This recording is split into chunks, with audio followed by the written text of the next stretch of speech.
Hello दोस्तों, स्वागत है आपका इस नए लेक्चर में। और आज इस लेक्चर में हम पढ़ने जा रहे हैं टॉपिक सीमन एनालिसिस।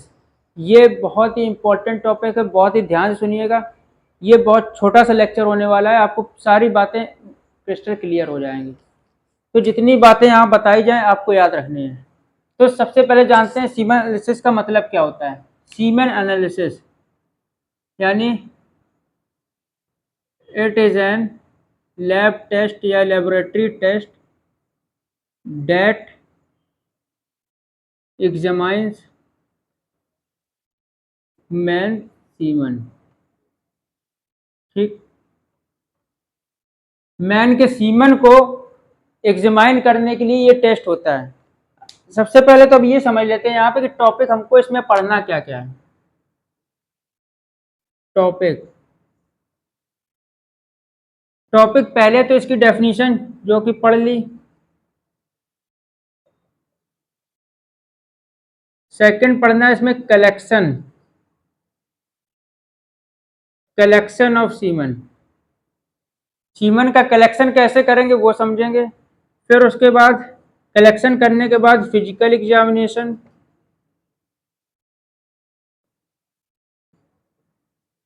केमिकल,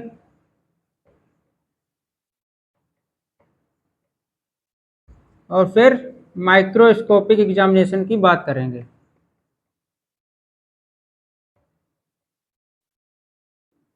तो बात कर रहे थे डेफिनेशन की, ये क्या है, एक लैब टेस्ट है जो एग्जामाइन करता है मैन के सीमन को। ठीक है, अब सीमन की अगर बात करेंगे, ये क्या है, आपने पढ़ा होगा, ये एक फ्लूइड है।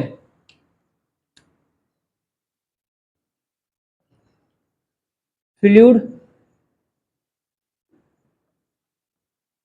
आफ्टर इजैकुलेशन, इजैकुलेशन के बाद जो फ्लूइड रिलीज होता है तो उसको क्या बोलते हैं, सीमन बोलते हैं। सीमन और स्पर्म में आपको डिफरेंस पता होगा। सीमन क्या है, स्पर्म प्लस सेमेनल प्लाज्मा का कॉम्बिनेशन है। ठीक है, तो हम यहाँ किसका टेस्ट करेंगे, सीमन का टेस्ट करेंगे। इतनी बात समझ में आई। क्यों करेंगे, टू चेक फर्टिलिटी।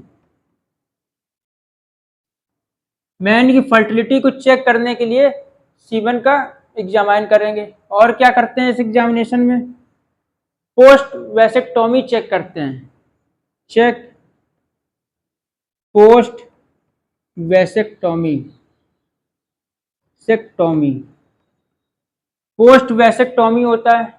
और उसके बाद होता है स्पर्म की क्वालिटी चेक करते हैं, स्पर्म क्वालिटी चेक।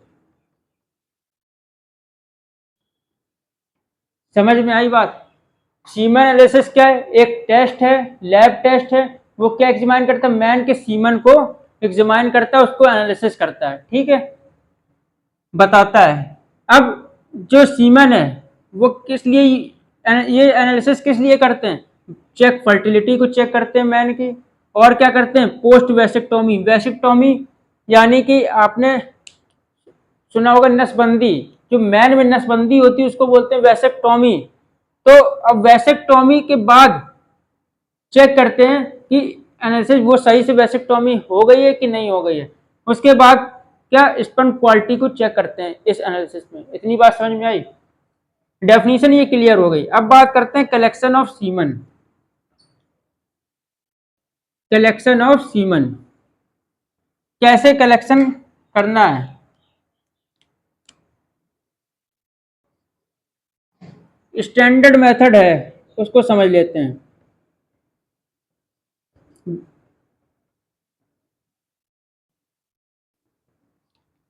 ये कलेक्ट होता है मैस्टरबेशन के थ्रू। ठीक है, क्या, स्टेप बाय समझिए। सबसे पहले masturbation into sterile container, sterile container. Sterile container में ही आपको क्या मैस्टरबेशन करना है, मैस्टरबेट करना है। अब मैस्टरबेशन हुआ, उसके बाद सेकंड पॉइंट की अगर बात करेंगे ये याद रखना कि जो मैस्टरबेशन होगा वो स्टेराइल कंटेनर में ही होगा, किसी अदर कंटेनर, क्योंकि अलग जगह अगर सपोज ये स्टेराइल कंटेनर नहीं है और यहाँ पे स्पर्म का रिलीज कर दिया या फिर यहाँ पे मैस्टरबेट कर दिया, तो क्या स्पर्म रिपोर्ट रॉन्ग, या फिर स्पर्म का एग्जामिनेशन जो है वो गलत दे सकता है। इतनी बात समझ में आई? तो क्या करना है, मैस्टरबेट करना है। फिर उसके बाद अब ये जो मैस्टरबेशन है आप लैब में भी कर सकते हैं और होम पे भी कर सकते हैं, डन एट लैब और होम। ठीक, ये बात याद रखिए। इसमें एक बात ये याद रखिए, विद इन 30 to 60 मिनट आपको कहाँ लेबोरेटरी में डिलीवर कराना है, डिलीवर टू लेबोरेटरी। जहां पे ये टेस्ट का एनालिसिस होना है, इसका एनालिसिस होना है, तो वहां पे आपको क्या 30 से 60 मिनट के अंदर ही डिलीवर कराना है। ये बात आपको याद रखनी है। एक बात आपको ये याद रखनी है,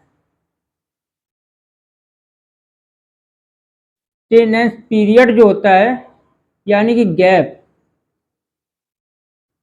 जो एक्सीडेंट पीरियड कह दो या गैप कह दो, वो कितना होता है, 2 to 5 डेज या 3 to 5 डेज की आप बात कर लीजिए। जो एक्सीडेंट पीरियड यानी कि आप एक मैस्टरबेशन हुआ या एक इंटरकोर्स हुआ, तो उस इंटरकोर्स के बाद आपको 3 से 5 दिन का वेट करना है, फिर सैंपल देना है। ये नहीं कि डे वन में क्या इंटरकोर्स हुआ या मैस्टरबेशन हुआ, ठीक, अब इसके बाद आप डे 2 में सैंपल नहीं दे सकते हैं। ये उसकी करेक्ट वैल्यू या करेक्ट जो स्पर्म की क्वालिटी है उसको नहीं बताएगा, अल्टर करेगा क्वालिटी को। तो आप समझ में आया, मैस्टरबेशन जो है वो स्टेराइल कंटेनर में करना है, और या तो ये लैब में करो या फिर होम में करो, कोई प्रॉब्लम नहीं, लेकिन विद इन 30 to 60 मिनट आपको लेबोरेटरी में पहुंचाना है। एब्सटिनेंस पीरियड या जो गैप है जो बताया इंटरकोर्स या मैस्टरबेशन हुआ, सपोज डे 1 में मैस्टरबेशन या इंटरकोर्स हो रहा है, तो आप डे 2 में सैंपल नहीं दे सकते। इसके बाद 3 से 5 दिन के बाद ही आप अगर सैंपल देंगे सीमन का तो ही करेक्ट रिपोर्ट आएगी। इतनी बात समझ में आई? अब एक बात याद रखनी है, सैंपल के टाइम या फिर सैंपल मैस्टरबेशन से पहले आपको ये बात याद रखनी है कि अवॉइड करना है कुछ चीजें। क्या? Avoid alcohol. आपको अल्कोहल उस टाइम नहीं करना है, स्मोकिंग नहीं करना है, अल्कोहल स्मोकिंग और फीवर अगर है तो उसके बाद आपको मैस्टरबेशन नहीं करना है फीवर के टाइम। इतनी बात याद रखी। बिफोर कलेक्शन की बात कर रहे हैं। अब जो इसमें नोट डाल के बात याद रखनी है,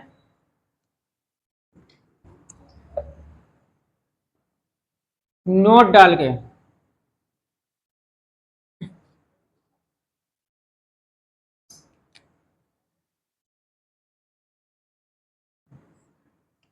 अवॉइड यूज ऑफ कॉन्डम्स, ठीक है, अवॉइड यूज ऑफ कॉन्डम्स, क्या कॉन्डम का यूज नहीं करना है। कॉन्डम पता है ना क्या होता है? ये एक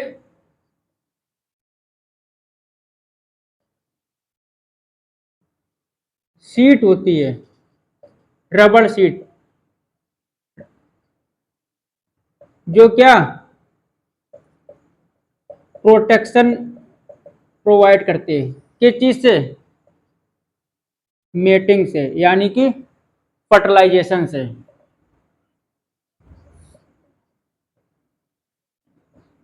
समझ में आया? ये एक बैरियर मेथड है। ये एक बैरियर प्रोवाइड करता है किसके, स्पर्म और एग के बीच का। इतनी बात समझ में आई। अब इसका यूज क्यों नहीं करना मैस्टरबेशन में या स्पर्म कलेक्शन में, इसका इसलिए यूज नहीं करना,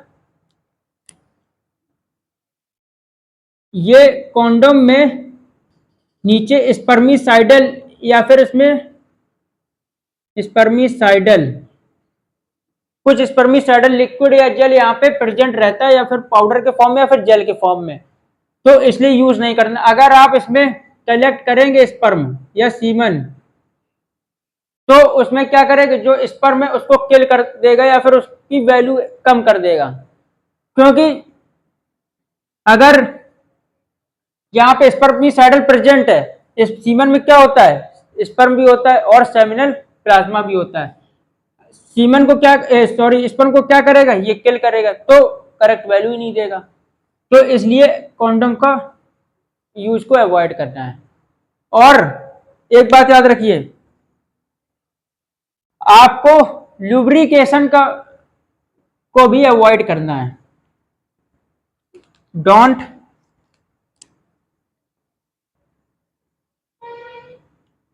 यूज lubrication while masturbation के टाइम आपको लुब्रिकेशन का यूज नहीं करना है। लुब्रिकेशन ऑयल हो सकता है, जेल हो सकता है, ठीक है, तो इन चीजों का आपको यूज नहीं करना है। ये भी क्या अफेक्ट करते हैं उसके एनालिसिस में, सीमन एनालिसिस में। इतनी बात समझ में आई।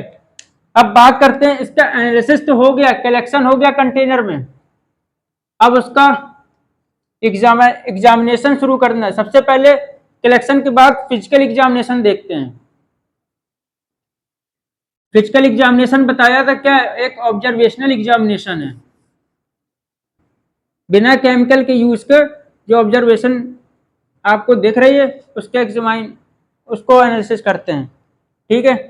तो फिजिकल एग्जामिनेशन की बात करेंगे, यहां पे आपको क्या पैरामीटर्स देखने हैं, पीएच देखना है सबसे पहले, उसके बाद देखना है वॉल्यूम, कलर, ऑर्डर, और एक बहुत इंपॉर्टेंट बात, लिक्विफैक्शन टाइम। ये भी किस में आता है, फिजिकल एनालिसिस में ही आता है। पीएच की अगर बात करेंगे तो पीएच कितनी, 7.2 से 8, नॉर्मली इतनी पीएच होनी चाहिए। अगर इससे कम या ज्यादा कुछ ना कुछ एबनॉर्मेलिटीज है सीमन में, ठीक है। अगर वॉल्यूम की बात करेंगे तो ये 3 to 5 ml पर एजैकुलेशन होना चाहिए, ठीक है। कलर की अगर बात करेंगे, व्हाइटिश ग्रे या मिल्की व्हाइट भी बोलते हैं, मिल्की व्हाइट, ठीक है। अब अगर ऑर्डर की बात करेंगे, ये mainly chlorine order, normal order जो होता है, या फिर इस तरीके से बोले स्लाइट क्लोरीन ऑर्डर, क्लोरीन का जो ऑर्डर होता है स्लाइटली उस तरीके का ऑर्डर या फिर स्मेल करता है, ठीक है। इतनी बात याद रखी। अब अगर लिक्विफैक्शन की बात करेंगे, लिक्विफैक्शन टाइम, सबसे पहले तो ये समझिए लिक्विफैक्शन टाइम क्या होता है।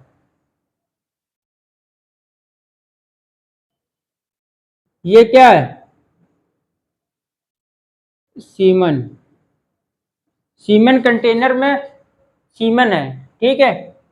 अब इस सीमन को अगर देखेंगे आफ्टर इजैकुलेशन, कंटेनर ना समझ के ऐसे समझिए, इजैकुलेशन के बाद जो सीमन है वो क्या है, लिक्विड में, सडन तुरंत की बात कर रहे हैं, इजैकुलेशन हुआ, आफ्टर इजैकुलेशन, ये क्या लिक्विड के फॉर्म में है। अब ये क्या हो जाएगा, जब इजैकुलेट होता है तो सीमन किस में, लिक्विड के फॉर्म में होता है। जैसे ही ये इजैकुलेट हुआ, उसके विद इन 1 या 2 मिनट में ये क्या हो गया, कोगुलेट हो गया। कोगुलेट क्यों होता है, क्योंकि वहां पे फिब्रिनोजन प्रेजेंट होता है। फिब्रिनोजन एक्टिव होके फिब्रिन बना के ये क्या करता है, कोगुलेट हो जाता है। ठीक है, कोगुलेट के बाद फिर से ये लिक्विड होता है, सीमेन लिक्विड अगेन। समझ में आई। सबसे पहले अगर इजैकुलेशन के टाइम पे लिक्विड होता है, तुरंत उसके बाद विद इन 1 or 2 मिनट में ये क्या होता है, कोगुलेट हो जाता है, क्योंकि फिब्रिनोजन प्रेजेंट रहता है सीमन में। और जो कोगुलेट हुआ है उसके बाद फिर से वो सीमन का लिक्विड हो जाता है दोबारा। तो ये टाइम है कोगुलेशन के बाद जो सेकंड बार लिक्विड हो रहा है, ये इस टाइम को बोलते हैं क्या, लिक्विफेक्शन टाइम। जो लिक्विफेक्शन टाइम है इसको बोलते हैं, कोगुलेशन से लेके सीमेंसिस अगेन तक। अब ये क्या होता है, विद इन 30 मिनट,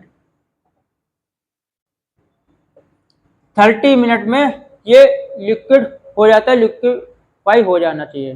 ठीक है, इससे कम या इसके बराबर। अगर इससे काफी ज्यादा आ रहा है, लिक्विफेक्शन टाइम बहुत ज्यादा आ रहा है, तो कुछ ना कुछ एबनॉर्मेलिटीज है, कुछ ना कुछ प्रॉब्लम है सीमेन में। इतनी बात समझ में। ये आपको किसमें, फिजिकल एग्जामिनेशन में ही देखना है, बिल्कुल देख के पता लगाना है। इतनी बात समझ में आई आपको। अब बात करेंगे केमिकल एग्जामिनेशन की। केमिकल एग्जामिनेशन मेनली सीमन का एनालिसिस के टाइम पे तो होता ही है, और केमिकल एग्जामिनेशन कब होता है, ड्यूरिंग रेप केस भी होता है। ये ड्यूरिंग रेप केस भी होता है। जो केमिकल एग्जामिनेशन है, अगर कोई एक टाइप का सीमन है,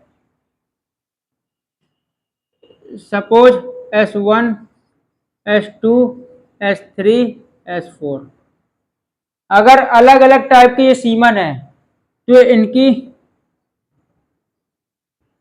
क्वालिटीज भी अलग अलग होगी।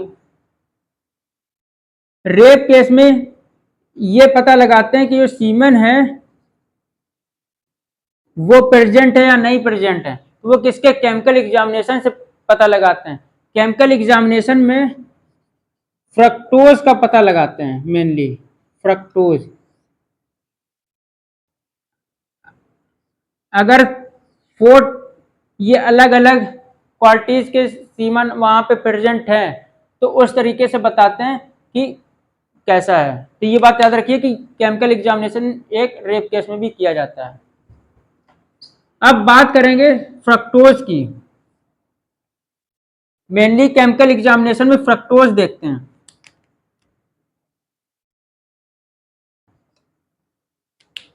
फ्रक्टोज को आपको, फ्रक्टोज की नॉर्मल रेंज आपको याद रखनी है। फ्रक्टोज फ्रक्टोज की जो नॉर्मल रेंज होती है वो मेनली 150 से 300 मिलीग्राम पर डीएल। इतनी बात समझ में आई, मिलीग्राम पर डीएल होती है। कितनी, 150 से 300 फ्रक्टोज की वैल्यू, आपको ये याद रखना है। फिजिकल केमिकल एग्जामिनेशन में केवल आपको फ्रक्टोज याद रखना है, अगर और भी पूछ ले तो इसमें साइट्रिक, ठीक, WBC काउंट, ये भी पता लगाते हैं। अब ये कैसे पता लगाते हैं, WBC काउंट या साइट्रिक, ये सेमी एनालिसिस में इस यहाँ का पार्ट नहीं है, आपके सिलेबस में जो है वो इतना बता दिया। इसमें क्या होता है, WBC काउंट में इसके रीजेंट होते हैं, रीजेंट के जो प्रोसीजर है उसमें किया जाता है, फिर हेमेटोसाइटोमीटर या फिर मशीन्स में डायरेक्टली, अगर मैनुअली की बात करें तो हेमेटोसाइटोमीटर या न्यूबॉर्न चैम्बर बोलते हैं, वहां से उसकी क्या वैल्यू आपको पता चल जाती है। तो ये आप याद रखिए कि अगर केमिकल एग्जामिनेशन में फ्रक्टोज देखते हैं, फ्रक्टोज की मेन नॉर्मल वैल्यू आपको याद रखनी 150 से 300 mg पर डीएल, और साइट्रिक और WBC काउंट। मेन बात अब करते हैं माइक्रोस्कोपिक एग्जामिनेशन की। क्या, माइक्रोस्कोपिक एग्जामिनेशन, माइक्रोस्कोपिक एग्जामिनेशन। ठीक, माइक्रोस्कोपिक एग्जामिनेशन में क्या देखना है, सबसे पहले प्रिपरेशन करनी है कि प्रिपरेशन प्रिपरेशन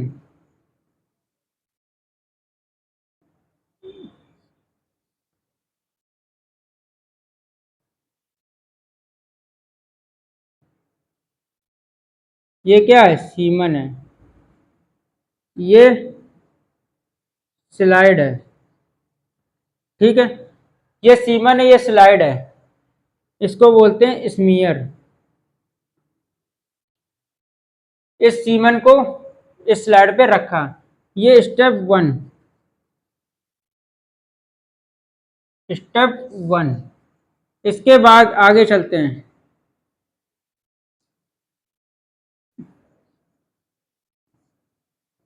इस स्लाइड को क्या किया, सबसे पहले क्या किया, स्मीयर किया, फिर उसको एयर ड्राई किया, एयर ड्राई, एयर ड्राई होने दिया। उसके बाद इसको क्या किया, फिक्स किया। फिक्स कैसे करते हैं,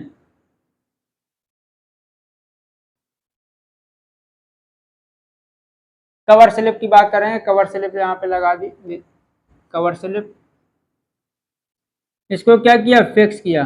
कैसे, हीट फिक्सिंग भी करते हैं, हीट फिक्सिंग। तो step two, step three, heat fixing हो गई। अब इसके बाद इसको करते हैं स्टेन। क्या करते हैं, स्टेन। कवर स्लिप इसमें नहीं लगाते हैं, याद रखिए, पहले स्टेन कर लेते हैं इसको, ठीक है। सबसे पहले स्मीयर बनाया, एयर ड्राई किया, फिक्सेशन किया इसका, फिर उसके बाद स्टेन कर दिया। स्टेन कौन सी करते हैं ये भी याद रखिए, लीसमान स्टेन, लीसमान स्टेन, ठीक है। इतनी बात हो गई। अब इसको रखते हैं माइक्रोस्कोप में, अंडर माइक्रोस्कोप। इसके बाद रखने के बाद हम इसमें क्या देखते हैं केमिकल एग्जामिनेशन में, वो समझते हैं, पैरामीटर्स। इसमें मेन आप तीन बातें याद रखिए। कौन सी तीन बातें, सबसे पहले तो इसका काउंट देखते हैं, स्पर्म का काउंट। फिर उसके बाद स्पर्म की मोटिलिटी, कितने स्पर्म मूव कर रहे हैं, क्या मोटिलिटी है। लास्ट में देखते हैं इसकी स्पर्म की मॉर्फोलॉजी, मॉर्फोलॉजी क्या है।